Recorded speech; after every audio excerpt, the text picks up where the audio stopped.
செய்த வேலை என்னன்னு கேட்டிங்கன்னா, ஒழுங்கீனத்தை எல்லாம் ஒழுங்குபடுத்தினார். வெறுமையானவைகள் எல்லாம் நிறைவாக்கினார்.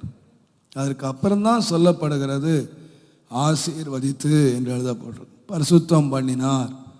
ஆசீர்வதித்து பரிசுத்தம் பண்ணினது எப்போன்னு கேட்டிங்கன்னா, இந்த ஒழுங்கீனங்களை எல்லாம் தேவன் நிறைவாக்கின பிறகு. ஒழுங்கீனமாக வச்சுட்டு தேவன் ஆசீர்வதிக்கலை. ஆண்டவர் எல்லாத்தையும் பரிசுத்த குலைச்சலாக வச்சுட்டு ஆசீர்வதிக்கிறது இல்லை. ஆண்டவர் முதலாவது எல்லாம் ஒழுங்கினங்களை எல்லாம் ஒழுங்குபடுத்துகிறார். கோணல் ஆலமைகளை எல்லாம் செவ்வையாக்குகிறார். எல்லாம் ஆண்டவருடைய கிரியையிலே எல்லாம் ஆர்டர், எல்லாம் ஒழுங்கின்படியாய் அதனுடைய வேலை அதனுடைய காலத்தில் நேர்த்தியாய்ச்சா. வேதத்தை ஆண்டவரை பற்றி சொல்லியிருக்கிறது.